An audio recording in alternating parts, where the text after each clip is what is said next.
Students, Assalamu alaikum. This is science class for grade 7 and I am here Miss Ebunsa, your science teacher. We are doing chapter number 11 and the topic is force and their effects.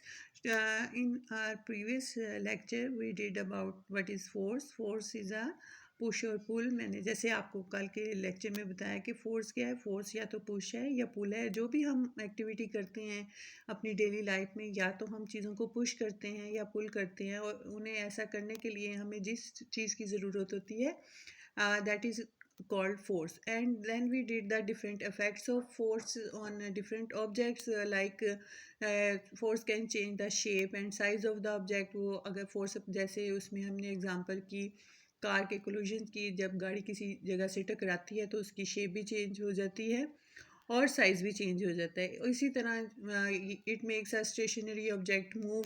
अगर एक object जो है खड़ा हुआ है तो वो अगर हम फोर्स अप्लाई करें तो वो चलना शुरू हो जाएगा. इसी तरह फोर्स जो है वो एक मूविंग ऑब्जेक्ट को मूव फास्टर, उसे ज़्यादा स्पीड दे देती है अगर हम फोर्स अप्लाई करें, या उसकी स्पीड को कम कर सकती है या उसको बिल्कुल रोक सकती है. इसी तरह force can change the direction of a moving object. उसमें हमने जो कल एग्जांपल की थी वो हिटिंग अ बॉल है. बॉल को हिट करते हैं तो उसकी डायरेक्शन चेंज हो जाती है. Today we are going to measure forces, कि हर जैसे हम जो भी चीज़ देखते हैं अपने इर्द गिर्द, हम उसका एक यूनिट देखते हैं. हर चीज़ को लेने के लिए एक यूनिट होता है. जैसे टाइम के लिए हम सेकंड या मिनट्स आवर्स यूज़ करते हैं. डिस्टेंस के लिए मीटर किलोमीटर होते हैं. वॉल्यूम के लिए हम लीटर यूज़ करते हैं. इसी तरह फोर्स का जो एक्सक्यूज़ मी, फोर्स का जो यूनिट है दैट इज़ न्यूटन. उसे हम न्यूटन कहते हैं. और ये इसका ऐसा यूनिट है फोर्स का, या सिस्टम इंटरनेशनल, जो पूरी दुनिया में माना जाता है.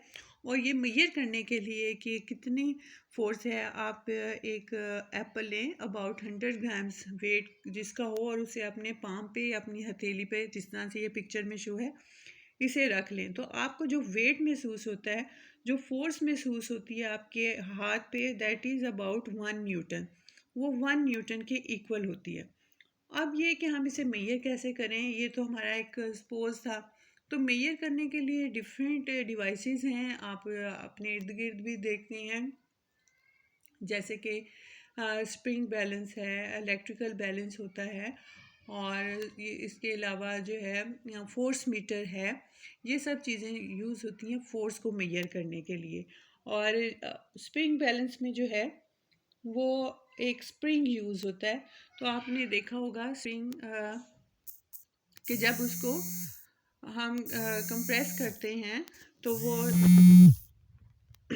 दब जाता है, और जब उसके साथ वेट हैंग करते हैं तो वो स्ट्रेच हो जाता है. वेट का हैंग करना जो है वो पुल होता है, और जब उसको कंप्रेस करते हैं तो उसको हम पुश करना कहते हैं.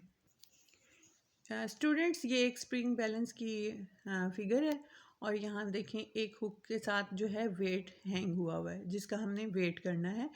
और यहाँ पे एक देखिए छोटा सा पॉइंटर है, और यहाँ एक पूरा स्केल बना हुआ है. तो जब हम इसके साथ वेट को हैंग करते हैं तो ये स्प्रिंग को नीचे की तरफ जो है पुल करता है, खींचता है, और उससे ये जो है ये पॉइंटर जो लगा हुआ है ये भी मूव करता है. तो जितना स्केल पे मूव करेगा उससे हमें पता चल जाएगा कि उसमें कितनी फोर्स है. और इस तरह से जो स्प्रिंग जो है वो इस तरह से स्ट्रेचिंग हो गई है, जिसको हम पुल करना कहते हैं. ठीक है, इस तरह से एक्सटेंशन स्प्रिंग बैलेंस है, और ये लैब्स में होता है. और यहाँ पे एक स्केल है, और यहाँ पे एक पॉइंटर है. जब ये स्प्रिंग के साथ ये पॉइंटर लगा हुआ होता है, जब वेट को हम इसके साथ हैंग करते हैं तो ये नीचे वेट जो है स्प्रिंग को इस तरह से नीचे की तरफ पुल करता है, और इसके ऊपर स्केल पे ये पॉइंटर मूव करता जाता है, उस पर रीडिंग आ जाती है, और उससे हमें पता चल जाता है कि क्या जो है उस पर कितनी फोर्स एक्ट कर रही है. जब वेट को हटा लेंगे तो ये दोबारा अपनी पोजीशन पे चला जाएगा, पुश होगा. और ये आप देख रहे हैं स्प्रिंग बैलेंस है, कंप्रेशन स्प्रिंग बैलेंस. यहाँ पे वेट रखा जाता है, वेट रखेंगे तो क्या होगा, स्प्रिंग जो है वो कंप्रेस हो जाएगा. इसी तरह हम ये भी जानते हैं कि जिससे इसको हम साइज़ कहते हैं, फोर्स का साइज़, कि कितना साइज़ है. फोर्स के साइज़ के साथ साथ, साइज़ का ये मतलब नहीं कितनी बड़ी कितनी ज़्यादा, साइज से आपने ये मतलब लेना है। इसी तरह जो है फोर्स की डायरेक्शन भी होती है, शो करती है।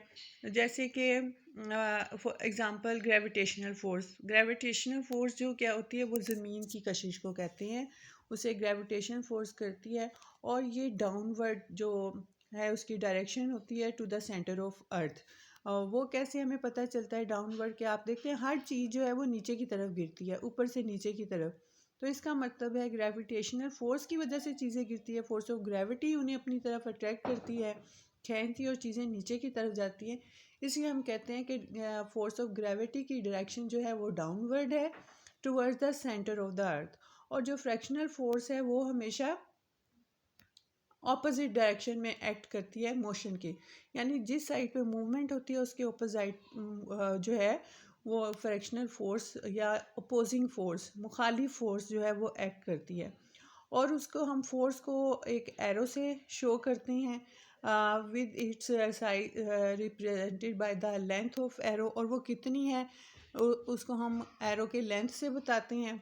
और एरो हेड बताता है कि किस तरफ डायरेक्शन है। जैसे अगर हम ये देखें, एक पैराशूटिस्ट है, ये पैराशूट से इसने जंप लगाई है, तो ये नीचे की तरफ जा रहा है। तो ये जो डायरेक्शन शो कर रही है कि ये नीचे की तरफ है, डाउनवर्ड है वेट उसका।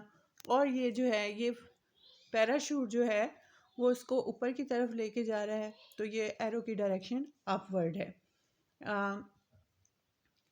इसी तरह आप यही मैं आपको इस डायग्राम में बता रही हूँ कि जो एरोज़ हैं वो शो करते हैं डायरेक्शन को और साइज़ को। इफेक्टिव अब इसको अगर हम एक्सप्लेन करें, force acting on a parachute, that is weight, gravitational force acting downward, air resistance, frictional force acting upward। ये हमने एरो से यहाँ पे ये देखें शो किया हुआ है, फ्रिक्शनल फोर्स या resistance force in the opposite direction to the motion. So we came to know that force also have a direction and also have a size, and it is measured in Newton. That's all for today. Have a nice day. Allah Hafiz.